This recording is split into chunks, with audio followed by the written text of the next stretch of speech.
Greetings out there in YouTube land. This is Morris, man. As always, I thank you guys for coming to my channel, my talk show. Tell It Like It Is, and my co-host. Joseph Spencer. Okay, today is going to be another interesting topic. And the topic is children out of wedlock.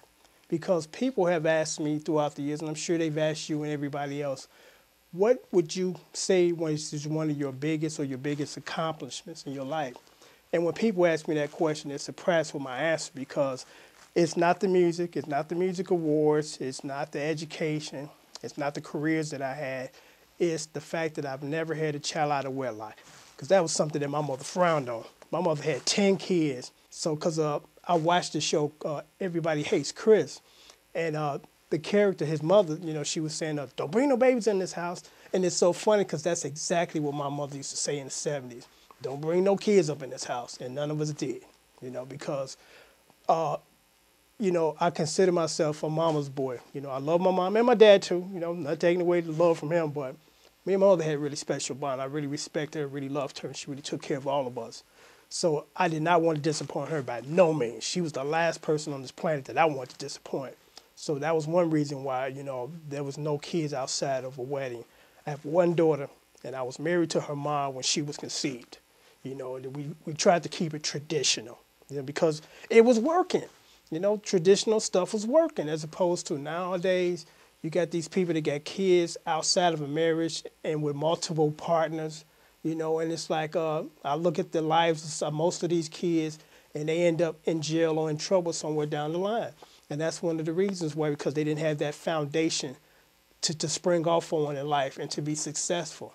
So we took that very serious in our household that, you come walking in here, my girlfriend about to have a baby nonsense, so I'm gonna play that stuff. What do you think on that? What are your thoughts on that, Joe? When you have children out of wedlock, number one, it breaks the heritage line. You have kids on one side of the street and kids on the other side of the street, and some men deny siring these kids, and it breaks that bloodline down. I think it go all the way back to the slavery days. A lot of young black men and white, Italian, Jews, they see sex with a woman as a sport.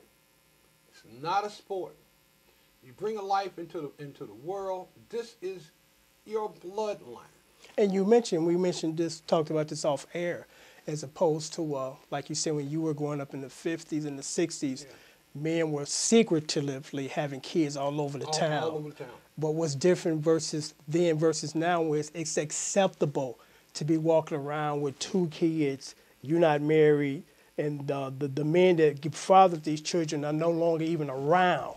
No. So it's sad that it has come to that. And that's the reason why, for the most part, the problems we're having with our young black men, they didn't know their father on an intimate level as far as daddy was married to mom and dad was in the house. When I came home from school, dad was here. Or he had work, but when he got off work, he came home. Yeah. And that's something that we can't stress more in this society right now, especially for our young black people, that, they need their father. We need that old school foundation of a family structure again, because this is the reason why most of these guys run around here shooting, stealing, going to jail. Like we talked about the guy that was the car accident. He was charged with the murder when the police were chasing somebody and accidentally killed somebody trying to catch him. We glanced into the audience, and his family that represented him. There was no man in that group. It was just women. And I always say this, I thank God that I grew up in the era that I did because of the things that were taking place then. Because these are some of the examples of there is no father in the house. We look at these little kids now taking these little kids to school when it's not their job to be taking kids to school because they're kids. And, kids, you have to plan. When you on your game, you get married, you plan your children. If you don't have enough money right now to finance children, you wait till you get the promotion that you're looking for or another better job, as opposed to I'm just carelessly having kids and let the chips fall where they may. And unfortunately, when you have that attitude, the kids suffer, because you come home as a young man, you don't have a father to protect you, to rear you, to school you. You got to rely on grandmother who's about 5 years away from seeing God. And I'm not trying to sound, dark or anything, but I feel that when people reach the status of grandparents, it's time to relax. It's not time to take on raising another little baby that's not yours. It's your daughter's baby. Now you got to raise that baby, But unfortunately, some grandparents have got roped into that, and some have encouraged it. Because we talked about the phrase that we've coined, the surrogate, the mother or the surrogate father, who is now grandmama in the black household. The majority of these young men coming up, their mother, they were with their mother and they with their grandmother, and it shouldn't be that way, because you could be the best mother in the world, but you can't be a father. You can't. You can't be a father. I've been listening to that a woman can raise a male. That's not true, because not true. Males and females are completely different. The only thing she can give is a feminine perspective. Your kids need mother and father collectively, right. Not just one or the other. Because we talk about the kids out of wedlock thing, and this has always kind of puzzled and baffled me, and it's kind of funny and sad at the same time.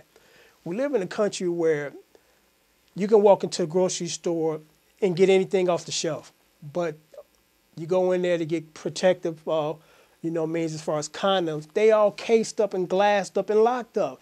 And I'm saying to myself, a responsible man is not going to steal the condoms, and the irresponsible man is not going to buy them. So it's like, why are they locked up? It's difficult enough when you're a young guy and you want to go in there and get them. Now you got to get permission from somebody to open up the case to get them. I really think that they should just leave them out out there so you can get them. Yeah, they are expensive, but again, an irresponsible guy ain't gonna steal them because he ain't gonna use them anyway. You have a fraction of people who still want to have sexual control over people, and that condom thing is an information thing. Most middle class Americans teach their sons about condoms, and most unfortunate people, sons, figured a woman's body is her responsibility. But when you're sleeping with a young woman, her body is your responsibility too. You take the lead. You take the lead. Exactly. I mean, it's always been that men take the lead. Yeah. And there's no excuse now for you to not have protection to ward off against unwanted pregnancy. Because there are tons of methods now. There are tons of birth controls out there. They are freely available, because when we were growing up, you had to get it from the drugstore, right. And the drugstore closed or probably wasn't open on Sundays, yeah. But now you can get condoms for free. You can get them at the gas station, that's open 24 hours. So there's no excuse that, you popping up with children when you're not planning to have any. When I, in the 60s, the average young black woman did not know what birth control pills were. Yeah. When I got in school and got on campus, most of the Caucasian girls would tell me, I've been taking birth control since I was 16, 15 years old, and that was in the 60s. Yeah. You get it in neighborhoods, and young black women, when I was a kid, was proving their worth by having sex with particular young black males in the neighborhood, and the young black males, family was usually the ones with the most money in the neighborhood and the most cars. Yeah. Or the way he looked, his hair, blah, blah, this, that, and the other. So he could have several kids in the same neighborhood in an 8-block radius, because he was getting all the sex. Also, when I was a kid, I was here, well, he'll be a good provider. Exactly. Because you want to be able to, if you're going to pick a mate to have children, you want to be able to say that I believe that they had these qualities to be quality people, quality parents. Because two things kept me away from not having kids outside my marriage, was my parents' belief that they didn't believe in that nonsense. Second, I looked around at my peers who fell into that trap, and I'm like, I'm still 15, 16 years old enjoying freedom, and they going over to their girlfriend's house to see their baby. See their baby, trying to get and then less than a year later, they ain't not even together anymore. Right. So now your son is going to be bounced around from another guy to another guy, as opposed to you being in the household, the biological parent, to help raise it. So I seen those things as a kid, Joe, and I'm like, I don't want to get caught up in that. I definitely don't want to get caught up in that. And then the child support thing, when you think you got away, and then 10 years later, when you're struggling with your kids, with your current mate, you look up and come to work, and 15% of your income missing is going to be missing for the next 17 years, plus the back rent or the back child support. You take the average young black male all of a sudden the young girl becomes a hoe because she didn't had sex with him. And to this day, I look at him and say, well, men can't be whores. Yeah, which is ridiculous. Which is Because it's funny you mentioned that, because my take on that is this. It's a double standard. If I call you one, I got to be one too, because I was there with you doing this event. So how can I separate myself from that statement if I'm a part of it? That's just ignorance. It's just pure ignorance. And any man, any woman that has sex, women are always in a subservient position.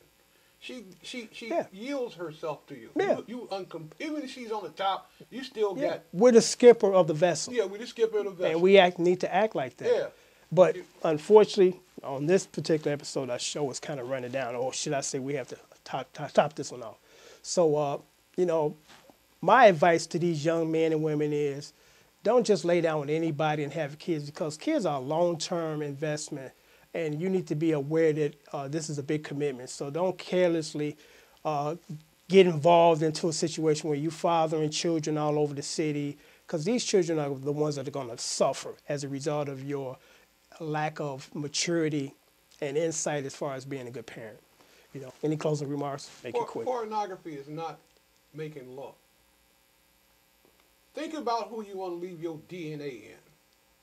You know, because it goes on for hundreds of years. Your DNA gonna be out there for hundreds of years, and you're supposed to be responsible for your body as being a man. Don't think about just breasts and behind. Teach your children, if you're a young man, learn that your body is just as precious as a woman's body. You know, don't go out there and give yourself to some woman that you don't want. So on that note, because we got to go. Okay. So until next time, as always, keep thinking. Take care. Yeah. Have a blessed day.